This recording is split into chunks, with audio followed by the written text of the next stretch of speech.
মুসলমানের দেশে সরকারি অধিদপ্তরের কথা বলছি।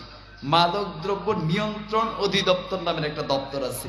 দপ্তরে গিয়ে যদি অ্যাপ্লিকেশন করে, আমি 21 বছর বয়সী, আমি সাবালক, আমি সজ্ঞানে সবুঝে নিজের চিন্তা থেকে আমি ড্রাগ নিতে চাই, তাহলে তাকে সেখান থেকে পারমিট প্রদান করা হয়। সরকারি আইন, কোন অঞ্চলে যদি এইরকম পারমিট প্রাপ্ত 100 জন ব্যক্তি থাকে, তাহলে ওই জায়গায় একটা মদের বার খুলতে পারবে। এবং রাষ্ট্রীয়ভাবে বলেন, যে দেশে মাদক দ্রব্যকে নিয়ন্ত্রণ করা হয়, যুবকদেরকে মদের লাইসেন্স প্রদান করা হয়, মদের বার খোলার জন্য পারমিট প্রদান করা হয়, সে দেশে মদকে রাষ্ট্রীয়ভাবে প্রশাসন দিয়ে কি নিষিদ্ধ করার কোনো মেয়ে আছে কি? আছে? এজন্য আজকের মাহে রমাজানের এই মোবারক মাহফিল থেকে আমরা উদাত্ত আহ্বান জানাচ্ছি। এটা 92% মুসলিমের দেশ।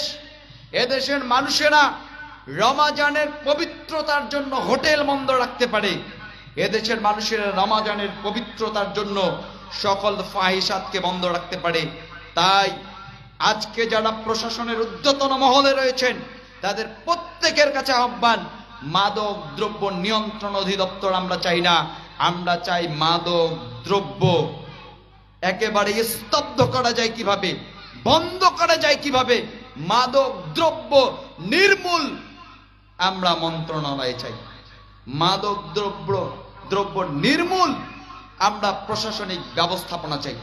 আমরা কোনো নিয়ন্ত্রণ অধিদপ্তর চাই না, বরং নির্মূল অধিদপ্তর চাই।